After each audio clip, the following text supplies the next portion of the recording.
ಓಂ ಶಾಂತಿ. ಇವತ್ತಿನ ಟಾಪಿಕ್ ಭಾಳ ಇಂಪಾರ್ಟೆಂಟು.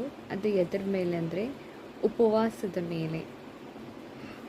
ನಾವು ಯೂಶ್ವಲಿ ಶಿವರಾತ್ರಿ ಯಾವಾಗ ಬಾಬಾನ ಪರಿಚಯ ಕೊಡ್ತಿರ್ತೀವಿ, ಆ ಸಮಯದಲ್ಲಿ ಶಿವರಾತ್ರಿ ಹೇಳಬೇಕಾದ್ರೆ ಒಂದು ಮಾತು ಹೇಳ್ತೀವಿ, ಏನಂದ್ರೆ ಮೊದಲು ಪೇಟೋಬಾ ನಂತರ ವಿಟೋಬಾ ಅಂತ ಹೇಳ್ತೇವೆ.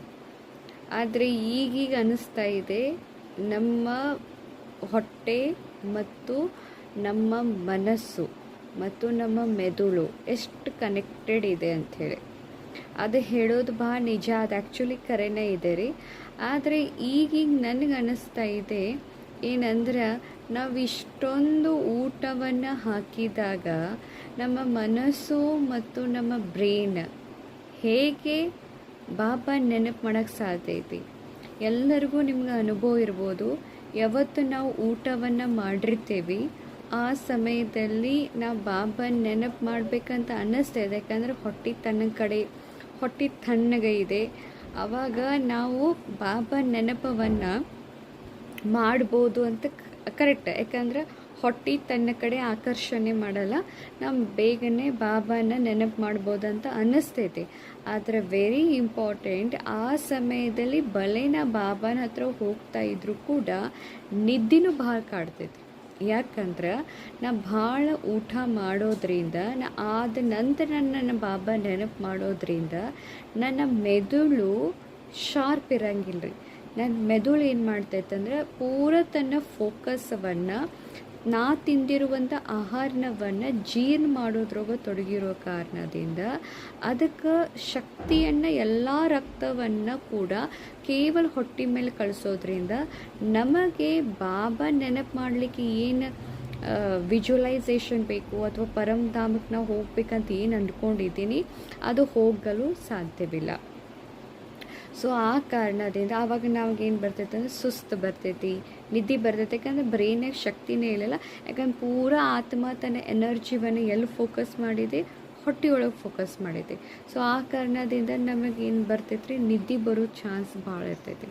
ಸೊ ಆ ಕಾರಣದಿಂದ ಈಗೀಗ ಅನ್ನಿಸ್ತಾ ಇದೆ ರೀ, ನನಗೆ ಈಗ ರೀಸೆಂಟಾಗಿ ಅನ್ನಿಸ್ತಾ ಇದೆ ಭಾಳ ಕಡಿಮೆ ಊಟ ಮಾಡ್ಬೇಕ್ರಿ. ನಾವು ಯೋಗಿಗಳದೇವಿ, ನಾವು ಭೋಗಿಗಳಲ್ಲ.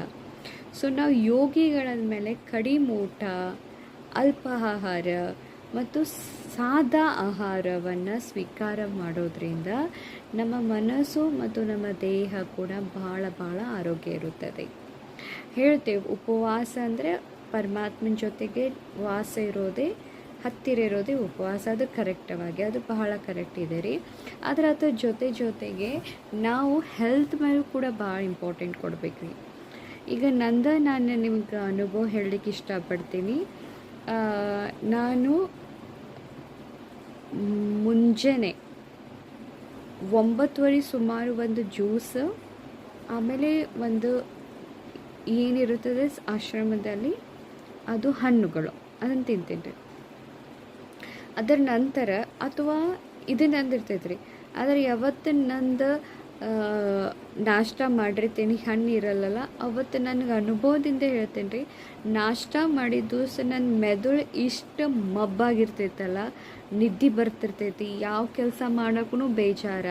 ಬೇಕಾದ್ರೆ ನೋಡ್ರಿ, ನೀವು ಕೂಡ ಎಲ್ಲರಿಗೂ ಅನುಭವ ಇರ್ಬೋದು, ನಾಷ್ಟ ಮಾಡೋಕ್ಕಿಂತಲೂ ಮುಂಚೆ ಏನು ಕೆಲಸ ಆಗ್ತಾವಲ್ಲ, ನಾಷ್ಟ ಆದಮೇಲೆ ಅಷ್ಟು ಕೆಲಸ ಆಗಂಗಿಲ್ಲ. ಸೊ ಆ ಕಾರಣದಿಂದ ನಾನು ನಾಷ್ಟ ಮಾಡಂಗಿಲ್ಲ ರೀ. ಒಂದು ಜ್ಯೂಸು, ಒಂದು ಹಣ್ಣು ರೀ, ಆಮೇಲೆ 11:30 ಸುಮಾರು 12 ಗಂಟೆಗೆ ಈ ಟೈಮ್ನಾಗ ಬಾಬಾ ಭೋಗ ಹಚ್ಚಿದ ನಂತರ ನಾವು ಊಟ ಮಾಡ್ತೇವೆ. ಊಟ ಆದ ಕೂಡಲೇ ವಿದಿನ್ 2 ಮಿನಿಟ್ಸ್ ನಂಗೆ ನಿದ್ದೆ ಬರೋಕ್ಕೆ ಸ್ಟಾರ್ಟ್ ಆಗುತ್ತೆ. ಅಂದರೆ ಯೋಚನೆ ಮಾಡಿರಿ, ಆತ್ಮ ತನ್ನ ಶಕ್ತಿಯನ್ನು, ಎಲ್ಲ ಶಕ್ತಿಯನ್ನು ಜೀರ್ಣ ಮಾಡೋದ್ರೊಳಗನ್ನ ತೊಡಗಿಸ್ಬಿಡ್ತೈತೆ. ಸೊ ಆ ಕಾರಣದಿಂದ ನಾ ಈ ರೀತಿಯಾಗಿ ಮಾಡ್ತೇನೆ. ಇದೊಂದು ವೆರಿ ಇಂಪಾರ್ಟೆಂಟ್. ಈಗೀಗ ನನಗೆ ಯಾಕೋ ಉಪವಾಸ ಅಂದರೆ ಏನು, ಉಪವಾಸ ಅಂತ ತಿಳ್ಕೋಬೇಕು. ನಿಮ್ಗೆ ನಾನು ಸ್ವಂತ ಅನುಭವ ಹೇಳ್ತೀನಿ ರೀ. ಇಷ್ಟು ವರ್ಷ ನನಗೆ 34 ವಯಸ್ಸು ಅದಾವ್ರಿ. 34 ವಯಸ್ಸದವರೆಗೂ ನಾನು ಒಂದು ದಿನಾನೂ ಉಪವಾಸ ಮಾಡಿಲ್ಲ. From a childhood. ನಾ ಸಣ್ಣವರಿದ್ದಾಗಿಂದ ಹಿಡ್ಕೊಂಡು ಇಲ್ಲಿವರೆಗೂ ಕೂಡ ನಾ ಎಂದಿಗೂ ಕೂಡ ನಾನು ಉಪವಾಸ ಮಾಡಿಲ್ರಿ. ಈವನ್ ಶಿವರಾತ್ರಿಗೆ ಉಪವಾಸ ಮಾಡಿಲ್ರಿ. ಯಾರು ಶರೀರ ಬಿಟ್ಟಿದ್ದ ದಿವಸನೂ ನಾವು ಯಾರು ಶರೀರ ಬಿಟ್ಟಿದ್ದ ದಿವಸ ಅಂತೂ ನಮ್ಗೆ ಗೊತ್ತೇ ಇಲ್ಲ ನಮ್ಮ ಮನೆಯೊಳಗೆ. ಸೊ ಯಾವುದೂ ದಿನ ನನಗೆ ಹಿಂಗೆ ಬಂದೇ ಇಲ್ಲ ನಾ ಇವತ್ತು ಉಪವಾಸ ಮಾಡೀನಿ ಅಂತ ಗೊತ್ತಿಲ್ಲ. ಆದರೆ ಏನೇನೋ ಯಾಕೋ ನಂದು ರೂಟೀನ್ ಹೀಗೆ ಐತ್ರಿ. ಏನಂದ್ರೆ 10:30ಗೆ ನಾಷ್ಟ, ಹಣ್ಣು ತಿನ್ನೋದು, ಜ್ಯೂಸ್ ಕುಡಿಯೋದು, ಮತ್ತು ನಾಷ್ಟ ಮಾಡಲ್ಲ. 12 ಗಂಟೆಗೆ ಊಟ, ಮತ್ತು ಕರೆಕ್ಟ್ 4:30 ಅಥವಾ 5 ಗಂಟೆಗೆ ರಾತ್ರಿ ಊಟ ಮಾಡ್ತಿದ್ದೆ. ಇದು ಸುಮಾರು 6 ವರ್ಷಗಳಾಯ್ತು ರೀ. ಇದನ್ನು ನಾನು ಕಂಟಿನ್ಯೂ ಮಾಡ್ಕೋತಾ ಬಂದೇನಿ ರೀ. ಆದರೂ ಕೂಡ ನನ್ನಲ್ಲಿ ಇನ್ನೂ ಏನದು ಒಂದು ಸೋರಾಸಿಸ್ ಪ್ರಾಬ್ಲಮ್ ಅನ್ಬೋದು. ಇನ್ನೂ ಕೂಡ ನನ್ನ ಮೊಣಕಾಲದಲ್ಲಿ ಇನ್ಫ್ಲಮೇಷನ್ ಅಂದ್ರೆ ಮೊಣಕಾಲದಲ್ಲಿ ಬಾವು ಬರೋದಾಗಲಿ ಆದರೂ ಕೂಡ ಬರತ್ತಿತ್ತು. ಯಾಕಂದರೆ ಯಾವಾಗ್ರೆ ನಾನು ಏನು ಮಾಡ್ತೀನಿ ರೀ, ಚೀಟಿಂಗ್ ಮಾಡ್ತೀನಿ. ಈಗ ನಾನು ಒಂದು ಕ್ಲಾಸ್ದಲ್ಲಿ ಹೇಳಿದೆ, ತ್ಯಾಗದಿಂದ ಭಾಗ್ಯ, ತ್ಯಾಗ ಮಾಡಬೇಕು ಅಂತ. ನಾನು ಅನ್ನವನ್ನು ಊಟ ಮಾಡೋ ತ್ಯಾಗ ಮಾಡ್ತೀನಿ ಅಂತಂದೆ. ಸುಮಾರು 6 ತಿಂಗಳು ಮಾಡಿದ್ಮೇಲೆ ಏನಾಗತ್ತಂದ್ರೆ ಒಳಗಡೆ ಕ್ರೇವಿಂಗ್ ಹುಟ್ತ್ರಿ ನನಗೆ. ಏನಂತಂದ್ರೆ ಅನ್ನದ ಬದಲಾಗಿ ನಾ ಸ್ವೀಟ್ ತಿನ್ನಕತ್ತೀನಿ ರೀ. ಸ್ವೀಟ್ ತಿನ್ನೋದ್ರಿಂದ, ಯಾಕಂದ್ರೆ ನನಗೆ ಹೆಂಗೆ ಅನ್ಸಕತ್ತಂದ್ರೆ ನನಗೆ ಇನ್ನೂ ಹೊಟ್ಟೆ ಪೂರ್ಣ ಆಗ್ತಾ ಇಲ್ಲ, ಇನ್ನೂ ಏನರ ಬೇಕು ಅಂದ್ಕೊಂಡು ಸ್ವೀಟ್ ತಿನ್ನತ್ತೆ. ಆವಾಗ ನನಗೇನಾಯ್ತು ಅಂದರೆ ಒಂದು 2-3 kg ನಂದು ಏರಿದೆ, ಅಂದರೆ ಇನ್ಕ್ರೀಸ್ ಆಯ್ತು. ಆಮೇಲೆ ಏನು ಮಾಡಿದೆ, ಬೇಡ ಬಿಡಪ್ಪ ಸ್ವೀಟ್ ಯಾಕೆ ತಿನ್ನೋದು, ಅದರ ಬದಲಾಗಿ ಇಷ್ಟ ಅನ್ನನ ತಿನ್ನೋಣಂತ ಅನ್ನ ತಿಂದೆ. ಆಮೇಲೆ ಏನಾಯಿತು, 7-8 ತಿಂಗಳಾದಮೇಲೆ ಅನ್ನನೂ ತಿನ್ನಕತ್ತಂದಮೇಲೆ ನಂದು ವೇಟ್ ಇನ್ಕ್ರೀಸ್ ಆಯಿತು. 2-3 kg ಏರಿದೆ ರೀ. 2-3 kg ಇರೋದ್ರಿಂದ ನನ್ನ ಮೊಣಕಾಲು ಫಸ್ಟ್ ಸ್ಟಾರ್ಟಿಗೇನು 3 ವರ್ಷದ ಮೊದಲು ಬಂದಿತ್ತು ಅಂತ ನಿಮಗೆ ಹೇಳಿದೆ, ಅದು ಪುನಃ ಮತ್ತು ಮೊಣಕಾಲದಲ್ಲಿ ಬಾವು ಬರಲಿಕ್ಕೆ ಸ್ಟಾರ್ಟ್ ಆಯಿತು. ಆಮೇಲೆ ಎಕ್ಸಸೈಸ್ ಹೋಗೋಕ್ಕೆ ಸ್ಟಾರ್ಟ್ ಮಾಡಿದೆ ರೀ. ಆ ಎಕ್ಸಸೈಸ್ ಬಂದಮೇಲೂ ಕೂಡ ಅಷ್ಟು ಮೊದಲಿನಂತೆ ಸ್ವೆಟ್ಟಿಂಗ್ ಆಗಬೇಕಾಗಿತ್ತು, ಅಷ್ಟು ಆಗ್ತಾಯಿಲ್ಲ. ಸೊ ಬಾಡಿನೂ ಕೂಡ ರೆಡ್ಯೂಸ್ ಆಗ್ತಾಯಿದೆ. ಏನು ಮಾಡೋದು ಇದಕ್ಕೆ?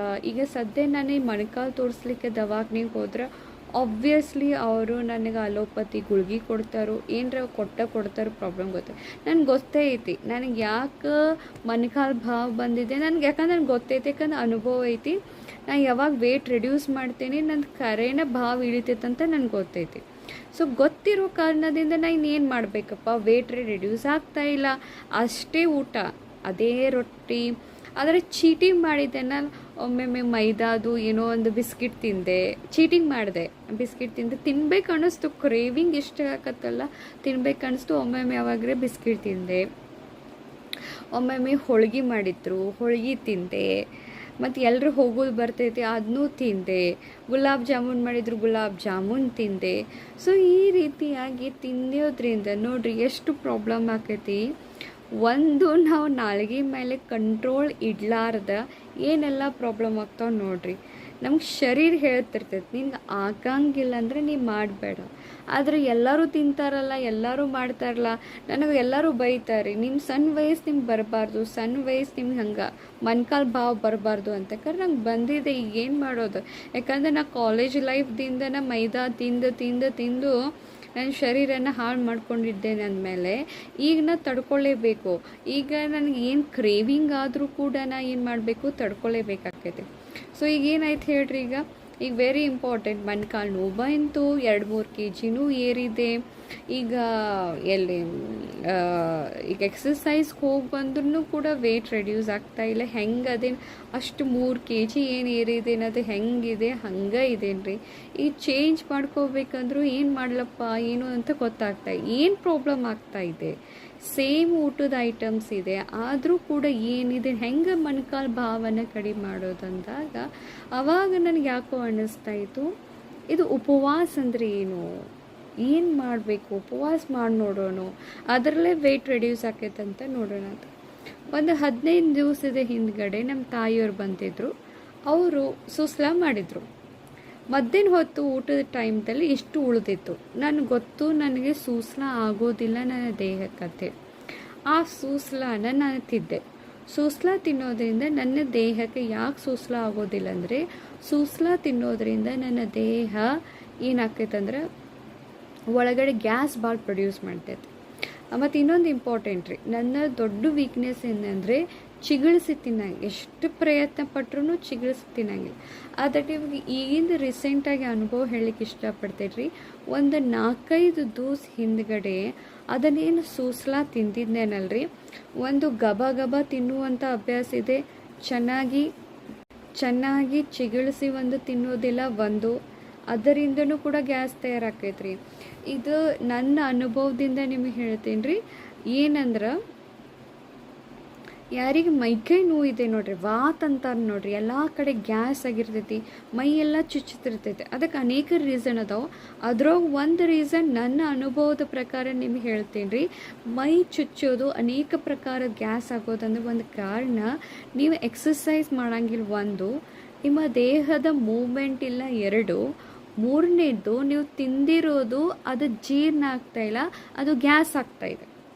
ಸೊ ಆ ರೀತಿ ನನ್ನ ಜೊತೆ ಆಯ್ತು ರೀ. ಒಂದು 4-5 ದಿವಸ ಹಿಂದ್ಗಡೆ ಇಷ್ಟು ಬಾಡಿ ಪೇಯ್ನ್ ಅಂದ್ರೆ ಎಲ್ಲ ಕಡೆ ಚುಚ್ಚು ಮತ್ತು ಗ್ಯಾಸ್ ಹೋಗ್ತಾನೆ ಇರೋದು. ಏನು ಮಾಡಪ್ಪ ಮೈಯೆಲ್ಲ ಚುಚ್ಚೋದು ನೋಡಿ, ನೋವು ಎಷ್ಟಪ್ಪ ಇದು ನೋವು ಅಂತಂದಾಗ ಅನಿಸೋದೇನಂದ್ರೆ ಎಳಬಿ ನೋವು ಅಂತ ಅನಿಸ್ತೋದು. ಆಮೇಲೆ ತಿಳಿತಾ ಹೋಯ್ತು ದೇಹದ ತುಂಬೆಲ್ಲ ಗ್ಯಾಸ್ ತುಂಬ್ಕೊಂಡೈತಿ, ವಾತಾಗೈತಿ. ಯಾಕಂದರೆ ಚೆನ್ನಾಗಿ ಜೀರ್ಣ ಮಾಡಿಲ್ಲ. ಯಾಕಂದ್ರೆ ನಂದು ಭಾಳ ರೀ ಸೇವಾನೂ ಅಷ್ಟು ಇರ್ತೈತೆ ರೀ, ಆದರೆ ಜಾಸ್ತಿ ಹೋದ ಕುತ್ತನ ಭಾಳ ಇದೆ ರೀ ಸೇವಾ ನಂದು, ಕುಂತು ಭಾಳ. ಸೊ ಕುಂತು ಭಾಳ ಮಾಡೋದ್ರಿಂದ ನಂದು ಏನಾಗ್ತೈತಿ, ಗ್ಯಾಸ್ನಾಗ ಪ್ರೊಡ್ಯೂಸ್ ಭಾಳ ಆಗೈತಿ. ಒಂದು ಜೀರ್ಣ ನಾ ಚೆನ್ನಾಗಿ ಚಿಗುಳಿಸಿ ತಿನ್ನಂಗಿಲ್ಲ, ಒಂದು ರೀಸನ್. ಸೊ ಆ ಕಾರಣದಿಂದ ನನಗೆ ಭಾಳ ಪೇನ್ ಬರತ್ತಿತ್ತು. ಸೊ ಹಾಗೇ ನನಗೆ ಯೋಚನೆ ಮಾಡ್ತಾ ಯಾಕೋ ನಂಗೆ ಸಂಕಲ್ಪ ಬರ್ತಾಯಿತ್ತು, ಇದು ಉಪವಾಸ ಏನು ಎಂದು ನಾನು ಜೀವನಕ್ಕೆ ಟ್ರೈ ಮಾಡಿಲ್ರಿ. ನಮ್ಮ ತಾಯಿಯವರು ಸೋಮವಾರಕ್ಕೊಮ್ಮೆ ಇಟ್ಕೋತಿದ್ರು, ಶುಕ್ರವಾರಕ್ಕೊಮ್ಮೆ ಇಟ್ಕೋತಿದ್ರು, ರವಿವಾರಕ್ಕೊಮ್ಮೆ ಏನರ ಮಂಗಳವಾರ ಬಂತು ಆ ವಾರ ಸಲುವಾಗಿ ಉಪವಾಸ. ಈ ವರ್ಷ ನಮ್ಮ ಜೀವನಕ್ಕೆ ನಾವು ಸಣ್ಣವರಿಂದ ಹಿಡ್ಕೊಂಡು ನಮ್ಮ ತಾಯಿ ಇಷ್ಟು ಮಾಡ್ತಿದ್ರಲ್ಲ, ಆದರೆ ನಾ ಮಾತ್ರ ಎಂದೂ ಉಪವಾಸ ಮಾಡಿಲ್ಲ. ಯಾಕಂದ್ರೆ ಈಗ ಅನ್ನಿಸ್ತೈತಿ ಉಪವಾಸದ ಬೆನಿಫಿಟ್ಸ್ ಎಷ್ಟೈತಪ್ಪ, ಉಪವಾಸದ ಲಾಭ. ಸೊ ನಾ ಹೇಳಿದ್ನಲ್ಲ, ನಾನು 3-4 ದಿವಸ ಆಯಿತು ನನಗೆ ಮೈ ತುಂಬ ಗ್ಯಾಸ್ ಆಯಿತು. ಇನ್ನೇನು ಮಾಡೋದು, ಇದನ್ನು ಟ್ರೈ ಮಾಡಿ ನೋಡೋಣ ಅಂತ ಕ್ಲಾಸ್ ಕೇಳ್ತಾಯಿದ್ದೆ. ಕ್ಲಾಸ್ ಕೇಳಬೇಕಾದ್ರೆ ರಾಮದೇವ್ ಬಾಬಾದವ್ರದ್ದು ಕ್ಲಾಸ್ ಕೇಳಿದೆ. ಅವ್ರು ಏನು ಹೇಳಿದ್ದಾರೆ ಅಂತ, ನೀವು ಉಪವಾಸ ಮಾಡಿರಿ, ನಿಮ್ಮ ಶರೀರದಲ್ಲಿ ಏನಾದರೂ ಭಾವ ಬಂದಿತ್ತು, ನಿಮ್ಮ ಶರೀರದಲ್ಲಿ ಏನಾದರೂ ಅರ್ಥರೈಟಿಸ್ ಪ್ರಾಬ್ಲಮ್ ಇತ್ತು, ನಿಮ್ಮ ಶರೀರವಾಗಿ ಏನಾರ ಗ್ಯಾಸ್ ತುಂಬಿದ್ದು ಅದು ಇಳಿದು ಹೋಗ್ತೈತಿ ಅಂತೇಳಿ. ಸೊ ನಾ ಮಾರ್ನಿಂಗ್ ಒಂದು ಜ್ಯೂಸ್ ಕುಡಿದೆ. ನಾ ಇಡೀ ದಿನ ಎಂದು ಉಪವಾಸ ಮಾಡಿಲ್ಲ, ಮತ್ತು ನಾ ಈಗೂ I am not recommending you to whole day fasting. ನಾ ಇಡೀ ದಿನ ನಿಮ್ಗೆ ಫಾಸ್ಟ್ ಮಾಡಂತೂ ಹೇಳ್ತಾ ಇಲ್ಲ. ನಾನು ಏನು ಮಾಡಿದೆ ಮತ್ತು ನನಗೆ ಏನು ಆರಾಮಾಗಿದೆ ಅದನ್ನು ನಿಮ್ಮ ಮುಂದೆ ಎಕ್ಸ್ಪೀರಿಮೆಂಟ್. ಯಾಕಂದರೆ ಎಲ್ಲರದು ಬಾಡಿ ಅವ್ರಿಗೆ ಗೊತ್ತು. ಈಗ ನಾನು ನಿಮ್ಗೆ ರೆಕಮೆಂಡ್ ಮಾಡೋಂಗಿಲ್ಲ, ಹಿಂಗೆ ಮಾಡಿರಿ ನನಗೆ ಲಾಭ ಆಗಿದೆ ಅಂತಿಲ್ಲ. ನನ್ನ ಬಾಡಿಗೆ ಅದು ಸೂಟ್ ಆಗಿದೆ. I just want to share you my experience. ನಾನು ನಿಮ್ದು ಎಕ್ಸ್ಪೀರಿಯನ್ಸ್ ಅನುಭವವನ್ನು ಶೇರ್ ಮಾಡಬೇಕು ಇಷ್ಟಪಡತ್ತೇನೆ. ಸೊ ನಿಮ್ಗೆ ಯೂಸ್ ಆಗ್ತದೆ ಯೂಸ್ ಮಾಡಿರಿ, ಅದರ್ವೈಸ್ ಅದನ್ನೇನು ಮಾಡಿರಿ ಬಿಟ್ಟುಬೇಡ್ರಿ. ಯಾಕಂದ್ರೆ ಎಲ್ಲರಿಗೂ ತಮ್ಮ ಬಾಡಿದು ತಮ್ಮ ಗೊತ್ತಿದೆ ರೀ. ಎಲ್ಲ ಬಾಡಿ ನಿಮ್ಗೆ ಹೇಳ್ತೈತೆ ರೀ, ಹಿಂಗಾದ್ರೆ ನೀನು ಹಿಂಗಾಕೈತಿ, ಹಿಂಗಾದ್ರೆ ಹಿಂಗಾಕೈತಂತೆ, ಇದನ್ನು ತಿಂದ್ರೆ ನಿಂಗೆ ಹಿಂಗಾಕೈತೆ ಅಂತ ಎಲ್ಲ ಗೊತ್ತಿರ್ತೈತೆ. ಆದರೂ ಕೂಡ ನಮ್ಮ ನಾಲ್ಗೆ ರುಚಿಯನ್ನು ನಾವು ತಡ್ಕೊಳ್ಳಾರದ, ನಮಗೇನು ಕ್ರೇವಿಂಗ್ ಆಗ್ತಿರ್ತೈತೆ ತಿನ್ಬೇಕಂತ, ಅದನ್ನು ತಡ್ಕೊಳ್ಳಾರದ ನಾವೇನು ಮಾಡಿಬಿಡ್ತೀವಿ, ತಿಂದುಬಿಡ್ತೀವಿ. ಆಮೇಲೆ ಶರೀರ ಮೇಲೆ ಪರಿಣಾಮ ಬಂದಮೇಲೆ ಹಲಾಳಿ ಮಾಡ್ಕೋತೀವಿ, ಆಮೇಲೆ ಗುಳ್ಗಿ ನುಂಗ್ತೀವಿ ಅಥವಾ ತೋರಿಸ್ಕೊಂಬರ್ತೀವಿ, ಏನರ ಮಾಡ್ತೇವೆ, ಆಮೇಲೆ ಶುರು ಮಾಡ್ತೇವೆ ಹಲಾಳಿ, ಆಮೇಲೆ ಶುರು ಆಗ್ತದೆ. ಖರೆ ಅದ ಹಲಾಳಿ ನಮಗೆ ಮೊದಲು ಇರ್ಬೇಕು ರೀ. ಸೊ ಎಲ್ಲರದು ಬಾಡಿ ಏನೈತ್ರಿ ಡಿಫ್ರೆಂಟ್ ಐತೆ, ಅದು ನಿಮ್ಮ ಮೇಲೆ ಡಿಪೆಂಡ್ ಐತೆ ನಿಮಗೆ. ಕಾರಣ ನನ್ನ ಅನುಭವ ಶೇರ್ ಮಾಡ್ತೀನಿ. ಸೊ ನಾ ಏನು ಮಾಡಿದೆ, ಮಾರ್ನಿಂಗ್ ಸೇಮ್ ರುಟೀನ್, ಜ್ಯೂಸು ಮತ್ತು ಹಣ್ಣು, ಆಮೇಲೆ 11:30 ಸುಮಾರು ಊಟ, ಆಮೇಲೆ ರಾತ್ರಿ 4 ಗಂಟೆ ಕಾಲ 3-4 ದಿವಸ ಹಿಂದೆ ಅದು ಭಾಳ ನೋವು ಆಗ್ತಾಯಿತ್ತು. ಸೊ ಇನ್ನೇನು ಮಾಡಬೇಕು ಅಂತ ರಾಮದೇವ್ ಬಾಬಾದ ಕ್ಲಾಸ್ ಕೇಳಿ ಮಾಡಿ ನೋಡೋಣ ಅಂತ ಹೇಳಿ 2 ದಿವಸದಿಂದ ಆಯಿತು, 2 ದಿವಸ ಬಂತ್ರಿ. ರಾತ್ರಿ ಊಟ ಮಾಡೋದನ್ನು ಬಿಟ್ಬಿಟ್ರಿ. ನಾ 5-6 ವರ್ಷ ಆಯಿತು ಸೂರ್ಯಾಸ್ತಕ್ಕಿಂತ ಮುಂಚೆನೇ ಊಟ ಮಾಡ್ತೀನಿ ರೀ. ಸೂರ್ಯಾಸ್ತ ಆದಮೇಲೆ ನಾ ಏನೂ ತಿನ್ನಂಗಿಲ್ಲ ರೀ. ಈಗ ಹೊಸದಾಗಿ ಏನು 3 ದಿವಸ ಆಯ್ತು ರೀ ನಾನು ಮಾಡೋಕ್ಕತ್ತ. ಭಾಳ ಮೈ ಚುಚ್ತಾಯಿತ್ತು, ಗ್ಯಾಸ್ ಬೆನ್ನು ಹಿಂದ್ಗಡೆ ಆಗಿತ್ತು, ಎಲ್ಲ ಗ್ಯಾಸ್ ತುಂಬಿತ್ತು ಅಂದ್ಕೊಂಡಿದ್ನಲ್ಲ. ಆ ಕಾರಣದಿಂದ ಸಾಯಂಕಾಲನೂ ಕೂಡ ಊಟವನ್ನು ಸ್ಕಿಪ್ ಮಾಡಿಬಿಟ್ಟು ಸೊ 3 ದಿವಸ ಆಯ್ತು ರೀ, ನನಗೇನು ಒಳಗಡೆ ಗ್ಯಾಸ್ ತುಂಬಿತ್ತಲ್ಲ, ಚುಚ್ತಾ ಇತ್ತಲ್ಲ, ಫುಲ್ ಆರಾಮ. ಮುಂಜಾನೆ ಎದ್ದ ಕೂಡ ಅಮೃತ ವೇಳೆ ನನ್ನ ದೇಹ ಹಗೂರ್ ಹಗೂರ್ ಹಗೂರ್. ಮೊದಲು ಅನ್ನಿಸ್ತಿತ್ತು ನಾ ಎಲ್ಲರಿಗಿಂತ ಸೂರ್ಯಾಸ್ತಕ್ಕಿಂತ ಮುಂಚೆನೇ ಊಟ ಮಾಡ್ತೇನಲ್ಲ, ನಂದು ಅಮೃತ ವೇಳೆ ಸೂಪರ್ ಅಂತ. ಆದರೂ ಕೂಡ ಅಮೃತ ವೇಳೆ ನನಗೆ ನಿದ್ದೆ ಬರ್ತಿತ್ತು ರೀ, ಆದರೂ ಕೂಡ ನೋಡ್ರಿ. ಖರೆ ಈಗ ಮಾತ್ರ ಸೂರ್ಯಾಸ್ತ ಆದ್ಮೇಲೆ ಊಟ ನಾವು ಮಾಡಬಾರ್ದ್ರಿ. ಆ್ಯಕ್ಚುಲಿ ನಿಯಮ ಇದೆ ರೀ, ಸೂರ್ಯಾಸ್ತ ಆದ್ಮೇಲೆ ಊಟ ಮಾಡೋಂಗಿಲ್ಲ, ಸೂರ್ಯೋದಯ ಮುಂಚೆನೂ ಕೂಡ ಏನೂ ತೊಗೋಂಗಿಲ್ಲ. ಸೂರ್ಯೋದಯ ಆದಮೇಲೆ ತೊಗೊಳ್ಬೇಕು, ಸೂರ್ಯಾಸ್ತ ಒಳಗಡೆನೇ ತೊಗೊಳ್ಬೇಕ್ರಿ. ಆದರೆ ನಮ್ದು ಎಲ್ಲ ಊಟದ ನಿಯಮ ಎಲ್ಲ ಕೆಟ್ಟು ಹೋಗ್ಬಿಟ್ಟೈತೆ. ಅದಕ್ಕೆ ನಮ್ಮ ದೇಹದ ಮೇಲೆ ಅನೇಕ ಪರಿಣಾಮಗಳು ಬೀಳತ್ತವೆ. ಸೊ ರಾಮದೇವ್ ಬಾಬಾ ಏನು ಹೇಳಿದ್ರು, ಒಂದು ಹೊತ್ತು ಊಟ ಮಾಡಿರಿ ಅಂತಂದರು. ಸೊ ಅದನ್ನು ಮಾಡಿದೆ. ಅದನ್ನು ಮಾಡೋದ್ರಿಂದ ಖರೆ ಹೇಳ್ತೀನಿ ರೀ, ಇದು ನಂದು ಅನುಭವ. ನಾ ರಾತ್ರಿ ಊಟವನ್ನು ಬಿಡೋದ್ರಿಂದ ನನ್ನ ದೇಹ ಇಷ್ಟು ಹಗೂರ್ ಫೀಲ್, ಅದು ಒಳಗಡೆ ಏನು ಗ್ಯಾಸ್ ತುಂಬಿತ್ತಲ್ಲ ಅದು ನಿಧಾನವಾಗಿ ಹೋಗಕತ್ತು. ಅದ್ರ ಜೊತೆಗೆ ತಿನ್ನೋದನ್ನು ಕರೆಕ್ಟ್ ಟೈಮಾಗಿ ತಿನ್ನಬೇಕು. ಮತ್ತು ವೆರಿ ಇಂಪಾರ್ಟೆಂಟ್, ಚಿಗುಳಿಸಿ ತಿನ್ನೋದು ಭಾಳ ಇಂಪಾರ್ಟೆಂಟ್. ಇದು ಭಾಳ ಇಂಪಾರ್ಟೆಂಟ್. ಎಷ್ಟು ನೀವು ಚಿಗುಳಿಸಿ ಅರೆದು ತಿಂತೀರಿ, ಅವ್ರು ರಾಮದೇವ್ ಬಾಬಾ ಹೇಳ್ತಾರೆ, ಊಟವನ್ನು ನೀರು ಮಾಡಿ ತಗೊಳ್ರಿ, ನೀರನ್ನು ಊಟದಂತೆ ತಗೊಳ್ರಿ ಹೇಳ್ತಾರೆ. ಸೊ ಈ ರೀತಿ ನಾವು ಮಾಡೋದ್ರಿಂದ ಶರೀರದ ಮೇಲೆ ಭಾಳ ನಾನು ಖರೆ ಹೇಳ್ತೇನೆ, 2-3 ದಿವಸ ಆಯ್ತು ರೀ ನಾ ರಾತ್ರಿ ಊಟವನ್ನು ಬಿಟ್ಟುಬಿಟ್ಟೇನಿ. ಮತ್ತು ಅದೇನು ನನಗೆ ಗೊತ್ತಿತ್ತು, ನನಗೆ ಶರೀರದ ಭಾವ ಮೊಣಕಾಲು ಭಾವ ಬರಾಕತ್ತೈತಂತ ನನಗೆ ಗೊತ್ತಿತ್ತು. ಆದರೂ ಕೂಡ ಬಿಸ್ಕಿಟ್ ಬಂತಂದ್ರೆ ಬಿಸ್ಕಿಟ್ ತಿನ್ನಿ, ಏನಾದರೂ ಸ್ವೀಟ್ ಮಾಡ್ರೆ ತಿನ್ನಿ, ಮತ್ತಟ್ಟು ಭಾವ ಬರೋದು. ಮತ್ತಟ್ಟು ಯಾಕಂದ್ರೆ ಶುಗರ್ ಇಂಟೆಕ್ ಜಾಸ್ತಿ ತಗೋದ್ರಿಂದ ನನಗೆ ಸೋರಾಸಿಸು ಕೂಡ ಹೆಚ್ಚಾಕೈತ್ರಿ ಕೂದಲಲ್ಲಿ. ಎಲ್ಲ ಗೊತ್ತಿದ್ರು ಕೂಡ, ಎಲ್ಲ ಹೇಳಿದ್ರು ಕೂಡ ಆ ಟೈಮ್ದಲ್ಲಿ ಭಾಳ ಇಂಪಾರ್ಟೆಂಟ್.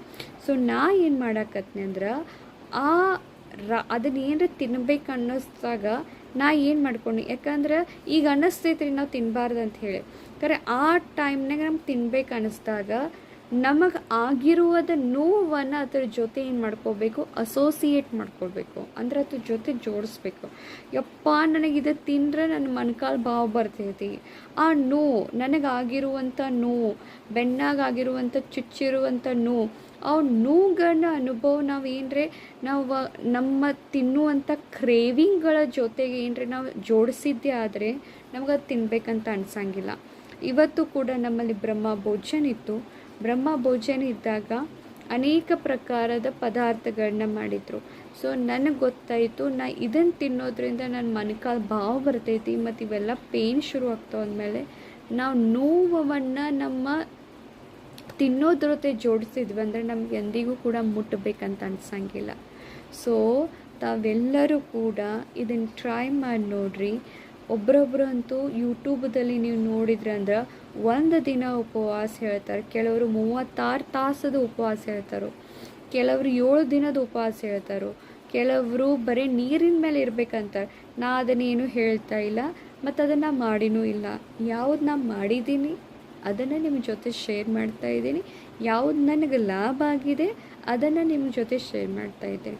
ಸೊ ನಾನು ಮಾರ್ನಿಂಗ್ 1 ಜ್ಯೂಸ್, ಹಣ್ಣು, ವೆರಿ ಇಂಪಾರ್ಟೆಂಟ್, ಮಧ್ಯಾಹ್ನ ಊಟ ಮತ್ತು ಅದ್ರ ಜೊತೆಗೆ ಚಿಗುಳಿಸಿ ತಿನ್ನೋದ್ರಿಂದ ಮತ್ತು ರಾತ್ರಿ ಊಟ ಸ್ಕಿಪ್ ಮಾಡೋದ್ರಿಂದ ನನ್ನ ದೇಹನೂ ಹಗುರ ಅನ್ನಿಸ್ತಾ ಇದೆ, ನನ್ನ ಬಾಡಿನೂ ಕೂಡ ವೆಯ್ಟ್ ರೆಡ್ಯೂಸ್ ಅನ್ನಿಸ್ತಾ ಇದೆ, ನನ್ನ ಸೋರಿಯಾಸಿಸ್ ಕೂಡ ರೆಡ್ಯೂಸ್ ಅನ್ನಿಸ್ತಾ ಇದೆ. ಸೊ ಈಗ ನಿಮಗೆ ಉಪವಾಸದ ಲಾಭ ಹೇಳ್ತೀನಿ. ಉಪವಾಸ ಮಾಡೋದ್ರಿಂದ BP ಕಂಟ್ರೋಲ್, ಥೈರಾಯ್ಡ್, ಕೊಲೆಸ್ಟ್ರಾಲ್. ನಾವು ಭಾರತೀಯರು ಭಾಳ ಊಟ ಮಾಡ್ತೇವೆ ರೀ. ಯಾಕೆ ಊಟ ಮಾಡ್ತೇವೆ ಗೊತ್ತೇನ್ರಿ? ಯಾಕಂದ್ರೆ ಊಟ ಭಾಳ ಐತಲ್ಲ. ಮೊದಲಿನವ್ರಿಗೆ ಏನು ಕೊಡ್ತಿದ್ರು ಅದನ್ನ ಅಟ್ಟು ಊಟ ಮಾಡ್ತೇವೆ. ಈಗ ವೆರೈಟಿ ಇಲ್ಲ, ಅದನ್ನು ತಿನ್ನೋನು, ಇದನ್ನು ತಿನ್ನೋನು, ಅದನ್ನು ತಿನ್ನೋನು, ಇದನ್ನು ತಿನ್ನೋನು, ಬರೀ ತಿನ್ನೋನು. ಯಾಕಂದ್ರೆ ನಾವು ಹುಟ್ಟಿದ ಬರೀ ತಿನ್ನಾಕನ ಹುಟ್ಟೇವೇನೋ ಅಂತ ಹೇಳಿ ಒಟ್ಟು ತಿನ್ನೋದು. ಒಬ್ರು ಏನರ ನೋಡ್ರೆ ಅದನ್ನು ತಿನ್ಬೇಕು, ಅದನ್ನು ಏನರ ನೋಡ್ರೆ ಅದನ್ನು ತಿನ್ಬೇಕು, ಅದನ್ನೇನು ನೋಡ್ರೆ ಅದನ್ನು ತಿನ್ಬೇಕು ಅನ್ನಿಸ್ತೇವೆ. ಒಟ್ಟು ತಿನ್ನಬೇಕು ಅನಿಸ್ತೈತೆ. ನಾವು ಭಾರತೀಯರು ಭಾಳ ಊಟ ತಿಂತೀವಿ ರೀ. ಖರೆ ಅವ್ರು ಹೇಳ್ತಾರೋ, ನನಗೆ ವಿಚಿತ್ರ ಅನ್ನಿಸ್ತಾ ಇದೆ ರೀ, ಒಂದು ಸೇಬು ಹಣ್ಣವನ್ನು ತಿನ್ನಲಿಕ್ಕೆ 2 ತಾಸು ಬೇಕಂತ್ರಿ ಅದು ಜೀರ್ಣ. ಊಟವನ್ನು ಮಾಡಿರೋದು ತಿನ್ಬೇಕಂದ್ರೆ 8-10 ತಾಸು ಬೇಕ್ರಿ. ಈಗ ಮುಂಜಾನೆ ನಾವು ನಾಷ್ಟ ಮಾಡಿರ್ತೀವಿ 9 ಸುಮಾರು 10 ಗಂಟೆಗೆ ಸುಮಾರು, ಮತ್ತು 2 ಗಂಟೆಗೆ ನಾವು ಊಟ ಮಾಡ್ತೀವಿ ಅಂದ್ರೆ 10 ಸುಮಾರು ನಾವು ನಾಷ್ಟ ಮಾಡಿಕ್ಕೆ ಎಷ್ಟು ತಾಸು ಬೇಕ್ರಿ ಯಾವುದೋ ಒಂದು ಜೀರ್ಣ ಆಗ್ಬೇಕು.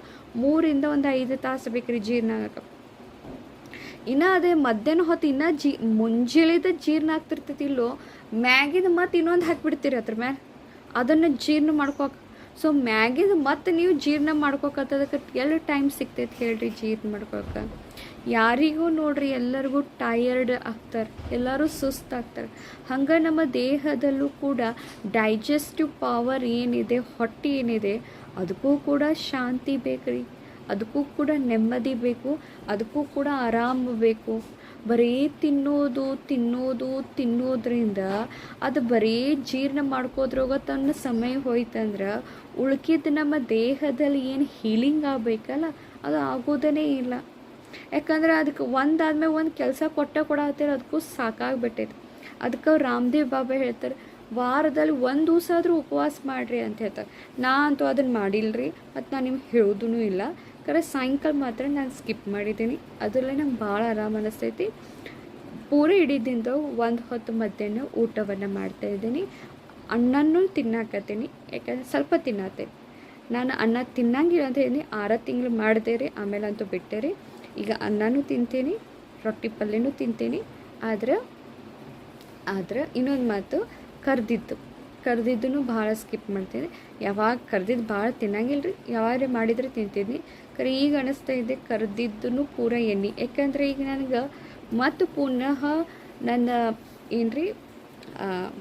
ಏನಂತೀರಿ ನೀವು, ಮೊಣಕಾಲದಲ್ಲಿ ಒಂಚೂರು ಭಾವ ಬಂದೈತೆ ಅಂದರೆ ಅದನ್ನು ಇಳಿಸ್ಕೋಬೇಕಂದ್ರೆ ನಾವು ಇದನ್ನೆಲ್ಲ ಸ್ಕಿಪ್ ಮಾಡಲೇಬೇಕು.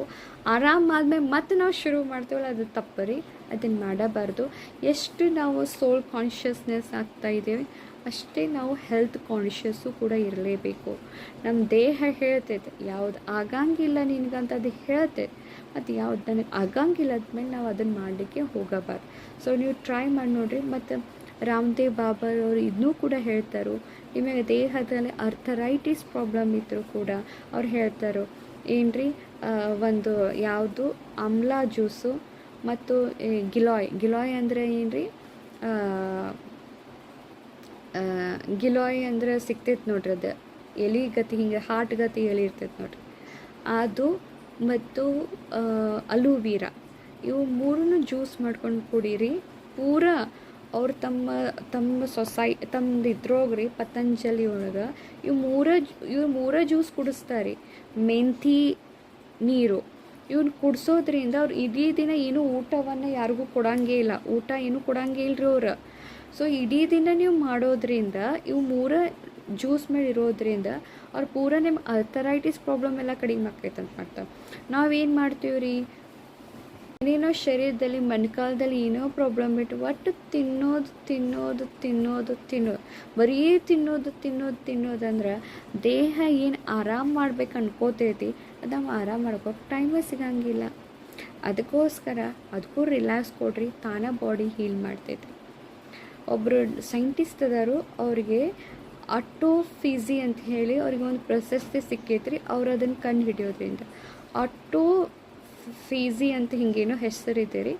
ಅದನ್ನು ಅವ್ರು ಏನು ಕಂಡು ಹಿಡಿದ್ರಂದ್ರೆ, ನೀವು ಎಷ್ಟು ಉಪವಾಸ ಇರ್ತೀರಿ, ನಿಮ್ಮ ದೇಹದಲ್ಲಿರುವಂಥ ಕ್ಯಾನ್ಸರ್ ವೈರಸ್ ಇರ್ಬೋದು ಅಥವಾ ಡೆಡ್ ಸೆಲ್ಸ್ ಇರ್ಬೋದು, ನಿಮ್ಮ ಚಲೋ ಸೆಲ್ಸ್ಗಳು ಅವನ್ನ ರಿಪೇರ್ ಮಾಡೋಕ್ಕೆ ಸ್ಟಾರ್ಟ್ ಮಾಡ್ತಾವೆ ಅಂತ ಹೇಳಿ 2016ದಲ್ಲಿ ಆ ಸೈಂಟಿಸ್ಟ್ಗೆ ನೊಬೆಲ್ ಪ್ರೈಸ್ ಅವಾರ್ಡನ್ನು ಕೊಟ್ಟಿದ್ದಾರೆ. ಸೊ ಈಗ ಯೋಚನೆ ಮಾಡಿರಿ, ನಮ್ಮ ಬಾಡಿ ತಾನೇ ಹೀಲಿಂಗ್ ಆಗಬೇಕು, ಲೈಟ್ ಆಗಬೇಕು. ದೇಹದಲ್ಲಿ ಇರುವಂಥ ಭಾವ ಬಂದೈತೆ ಅಂತಿರಲ್ಲ, ಆ ಭಾವ ಏನರೇ ಹೋಗ್ಬೇಕಂದ್ರೆ, ಇನ್ಫ್ಲಮೇಷನ್ ಹೋಗಬೇಕು, ಶರೀರದಲ್ಲಿ ಏನೋ ಎಲ್ಲ ಕ್ಯೂರಿಂಗ್ ಹೀಲಿಂಗ್ ಆಗಬೇಕಂದ್ರೆ ಉಪವಾಸ ಈಸ್ ಮಸ್ಟ್ ಅಂದ್ರೆ ಮಸ್ಟ್ ರೀ. ಒಟ್ಟು ತಿನ್ಬೇಕು ಅದರಲ್ಲೇ ಎನರ್ಜಿ ಬರಂಗಿಲ್ಲ ರೀ. ಮೊದಲು ಯೋಚನೆ ಮಾಡ್ಕೋರಿ, ತಿಂದಿದ್ದು ಜೀರ್ಣ ಎಟ್ಟಾಗತ್ತೈತಿ ಯೋಚನೆ ಮಾಡಿರಿ ಫಸ್ಟ್. ಎರಡನೇದು ಮತ್ತು ಇನ್ನೊಂದು ಅವ್ರಿಗೆ ಹೇಳ್ತಾರೆ ರಾಮದೇವ್ ಬಾಬಾ, ನಿಮ್ಮ ಲಿವರ್ದಲ್ಲೂ ಆಲ್ರೆಡಿ ನೀವು ಮೊದಲು ತಿಂದಿರ್ತಿರಲ್ಲ, ಅದು ಫ್ಯಾಟ್ ಎಲ್ಲ ಸ್ಟೋರ್ ಇರ್ತೈತೆ ರೀ. ಅನೇಕ ಕಡೆನೂ ಭಾಳ ಪ್ಯಾಂಕ್ರಿಯಸಲ್ಲೂ ಸ್ಟೋರ್ ಇರ್ತೈತಿ. ಅದೇನು ಮಾಡ್ತೈತಿ, ನೀವು ಯಾವತ್ತು ಉಪವಾಸ ಇರ್ತಿರಲ್ಲ ಅದು ಸ್ಟೋರ್ ಇರುವಂಥ ಫ್ಯಾಟನ್ನು ತಿನ್ಲಿಕ್ಕೆ ನೋಡ್ತೈತಿ. ಸೊ ಆಲ್ರೆಡಿ ಅದಕ್ಕೆ ಎನರ್ಜಿ ಸಿಗ್ತೈತೆ ರೀ. ಸಾಕ್ರಿ ಅದಕ್ಕೆ ಎಷ್ಟು ಇಡೀ ದಿನದ ಒಂದು ಸಲ ಸಾಕ್ರಿ ಅದಕ್ಕೆ ರಗಡ್ ಆತದ ತಾನ ತಂದ. ಏನಪ್ಪ ನಿಮ್ಮ ಕಡೆ ಭಾಳ ಹಾರ್ಡ್ ವರ್ಕ್ ಮಾಡಬೇಕು, ಭಾಳ ಕೆಲಸ ಮಾಡಬೇಕು, ನೀವು ರೈತದೀರಿ, ನೀವು ಬಿಸಿಲಾಗ ಅಡ್ಡಾಡ್ತೀರ ಅಂದರೆ ಅವ್ರಿಗೆ ಅದು ಸೆಕೆಂಡರಿ. ಬಟ್ ನಮಗೆ ಮನೆಯಲ್ಲಿರುವಂಥವ್ರು RCC ಮನೆಯಲ್ಲಿರುವಂಥವ್ರು ನಾವೇನು ಅಂತದೆ ಏನು ಕೆಬ್ಬಣ್ಣ ಕಡಿತೀವೋ ಏನು ಕಲ್ಲು ಕಡಿತೀವೋ ಏನು ಮಾಡ್ತೀವ್ರಿ, ನಾವು ಏನೂ ಇರೋದಿಲ್ಲ ನಮ್ಮ ಕೆಲಸ. ಹಂಗಂದಮೇಲೆ 3 ಹೊತ್ತು ಊಟ ಮಾಡೋದು ಏನು ಅವಶ್ಯಕತೆ ಐತಿ? ಅದಕ್ಕೆ 3 ಹೊತ್ತು ಊಟ ಮಾಡೋರು ಭೋಗಿಗಳ್ರಿ. ಅವ್ರಿಗೆ ರಾಮದೇವ್ ಬಾಬಾ ಹೇಳ್ತಾರೆ, ಯಾರು ಬಿಳಿ ಶುಗರ್, ಎಣ್ಣೆ, ಮೈದಾ, ರೈಸ್ ಮತ್ತು ಚಪಾತಿ, ಉಪ್ಪ ಇವನ್ನ ಯಾರು ತಿಂತಾರಲ್ಲ ಇವ್ರ ಮ್ಯಾಗ ಹೋಗೋ ಲಕ್ಷಣ ಅಂತಾರೆ ಅವ್ರು ರಾಮದೇವ್ ಬಾಬಾರ್. ಅದಕ್ಕೆ ರೀ, ಸೊ ಆ ಕಾರಣದಿಂದ ನೀವು ನೋಡ್ರಿ, ಟ್ರೈ ಮಾಡಿ ನೋಡ್ರಿ. ಭಾಳ ಊಟ ಮಾಡೋದು ಅವಶ್ಯಕತೆ ಇಲ್ಲರಿ, ಕಡಿಮೆ ಊಟ ಮಾಡಿರಿ, ಸಾದಾ ಊಟ ಮಾಡಿರಿ. ಒಂದು ಹೊತ್ತು ಅಥವಾ ನಿಮಗೆ ಹೆಂಗೆ ನಿಮ್ಮ ಶರೀರಕ್ಕೆ ಹೆಂಗೆ ನೀಗ್ತೈತಲ್ಲ ಹಂಗೆ ಮಾಡಿರಿ. ಕರೆ ಉಪವಾಸ ಭಾಳ ಚಲೋ ರೀ. ನಿಮಗೆ ಅನಿಸ್ತೈತಿ ಆ ಟೈಮ್ನಾಗ, ಯಾಕಂದ್ರೆ ನಾವು ಇಡೀ ದಿನ ಈಗ ನೋಡ್ರಿ, ನನಗೆ ಮಾಡ್ಕೊಂಡಿದ್ನಿ ನಾನು ರೂಟೀನ್, ಈ ಟೈಮ್ನಾಗ ನಾವು ಊಟ ಮಾಡ್ಬೇಕಂತ ನನಗೆ 2 ದಿವಸ ಕಷ್ಟ ಆಯ್ತು. ಕರೆ ಯಾವಾಗ ನನಗೆ ಅದು ಪ್ರಾಪ್ತಿ ಅನುಭವ ಆಯ್ತಲ್ಲ ನನಗೆ ಅನ್ನಿಸ್ತೇವೆ.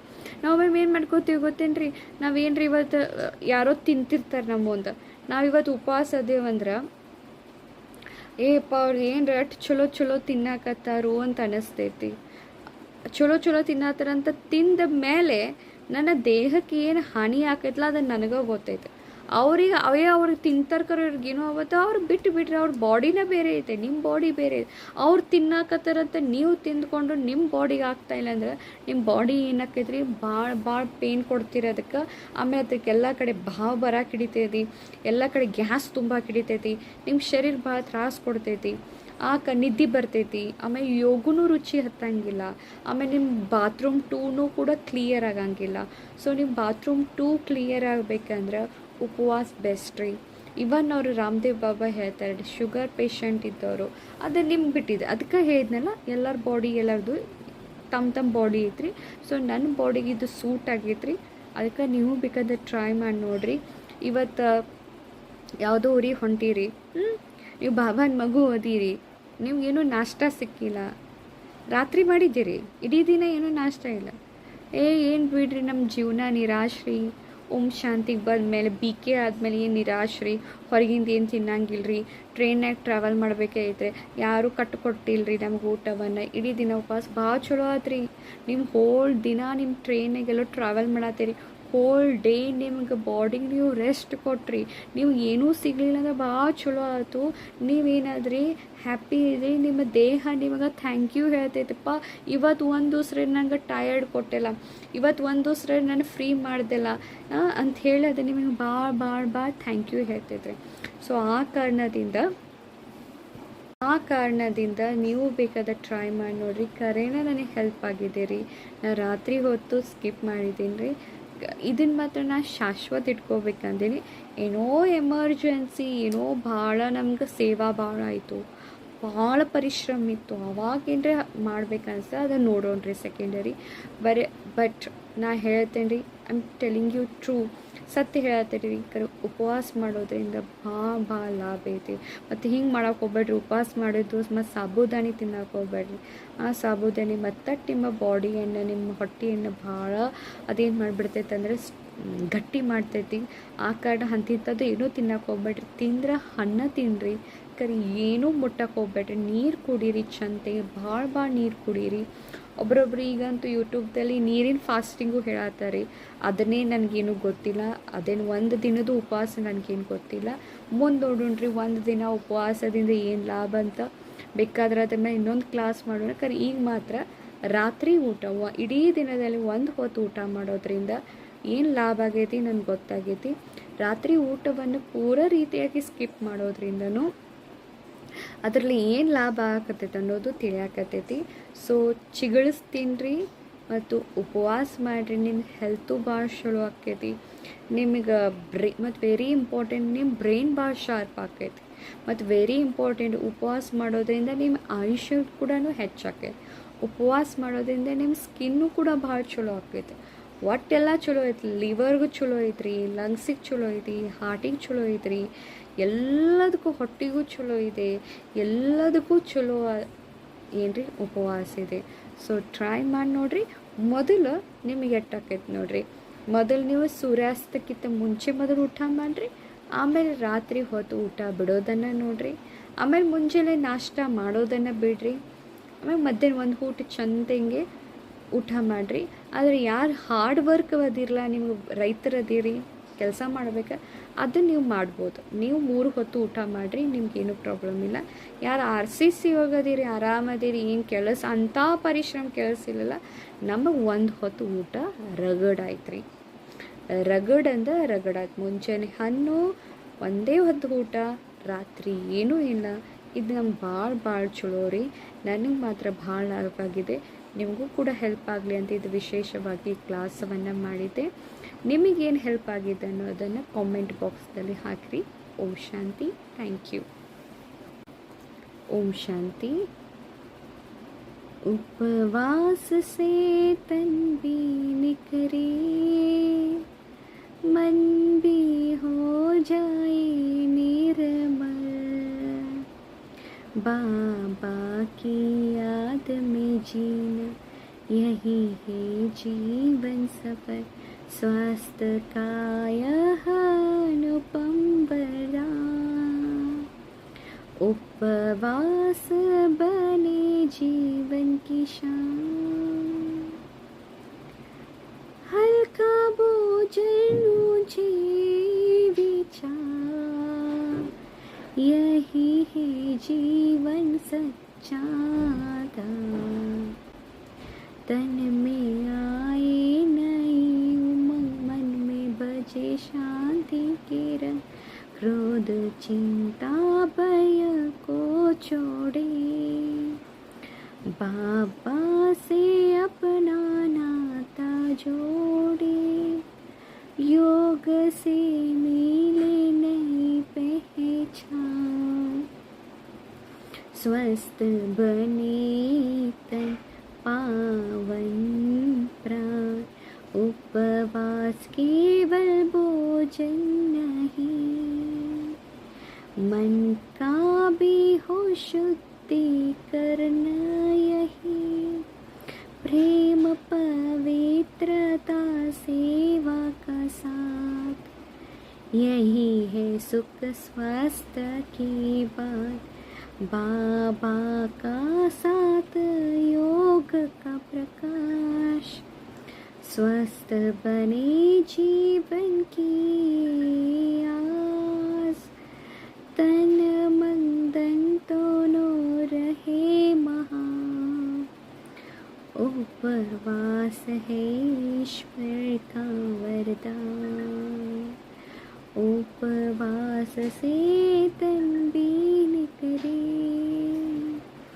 मन भी हो जाए निर्मल. ಓಂ ಶಾಂತಿ. Thank you.